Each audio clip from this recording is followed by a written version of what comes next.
Ok ekipa, evo nas u još jednom videu gdje ću vam pokušati reći par informacija što biste trebali znati kada biste htjeli instalirati macOS X na vaš PC. Ok, znači ja kad sam zapravo prvi put stavljao macOS X na svoj PC, naišao sam na mnoge probleme. No, ako imate čvrstu volju i veliku motivaciju, a i puno živaca, uspjećete. No, ipak ima nekih ograničenja. Kad bih hoću ovdje recimo u Safari, imamo tu stranicu otvorenu. Ovo vam je zapravo mama i tata stranica što se tiče instalirana Hackintosha.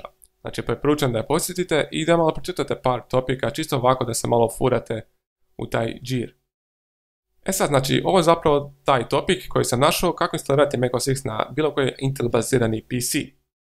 Sve je bilo super, sve sam pratio, sve je bilo super, dok nisam trebao odabrati tu dio, znači da mi se buta tu macOS X instalacijski DVD. To jest onaj DVD koji sam bespržio, ubacio u komp i kada sam restartao komp da mi se buta sa tog DVD-a. Jednostavno, nije mi htjelo prepoznati taj moj DVD.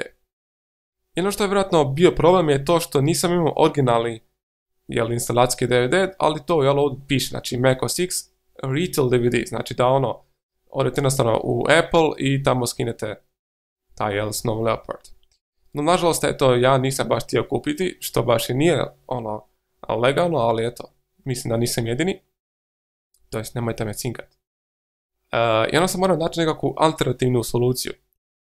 Onda sam naišao na ovu tu stranicu i onda sam skinuo tu verziju, ne znam kako se to čita na engleskom, stvarno ne znam, iATKOS, nemam pojma. S3, što znači Slow Leopard verzija, to je 6.3. Onda jednostavno morate naći neku drugu stranicu zapravo kako skinuti ovu tu verziju, jer kad kliknete ovdje zapravo dobit ćete nekakav error. Tako da malo upotrijebite Google.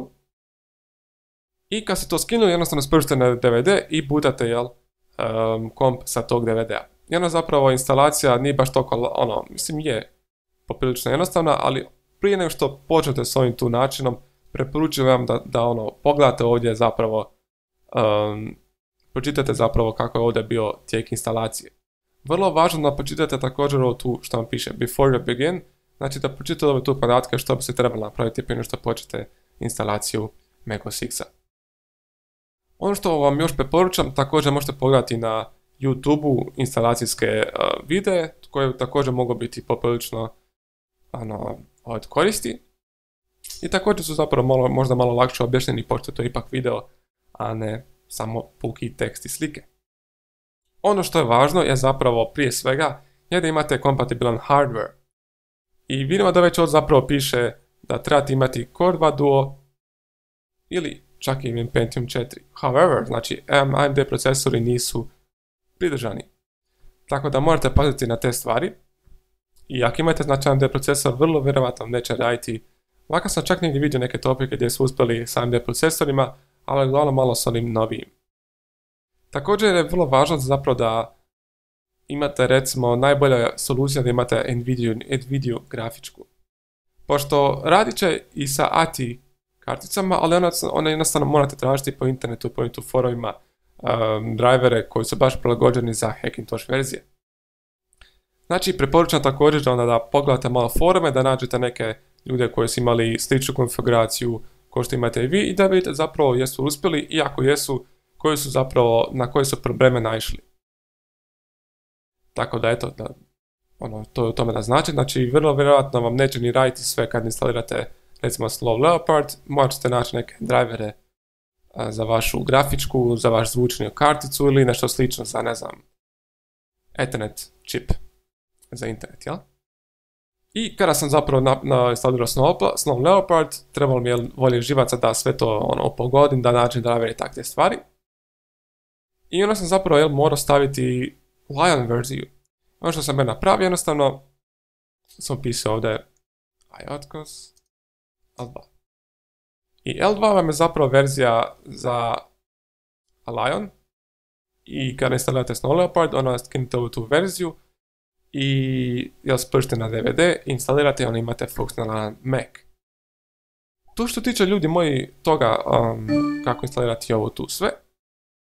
Znači nije bilo lagano, treba puno, znači treba ipak znanja o kompjuterima da biste to sve skužili, neće baš bilo tko moći to instalirati Tako da nadam se da ćete uspjeti zapravo to sve skužiti.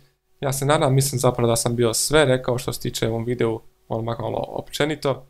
Ako imate bilo kako pitanje, slobodno ga postavite u komentare, ja ću vam pokušati rado odgovoriti i pomoći. Znači, neće moći svako raditi kako spada.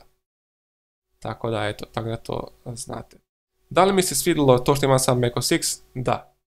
I vrlo vjerovatno se neću nikad više vratiti na Windows, a ako bude trebao Windows, onda sam se stavio jednostavno, instalirao sam si program na kojem mogu pokrenuti virtualno Windows 7.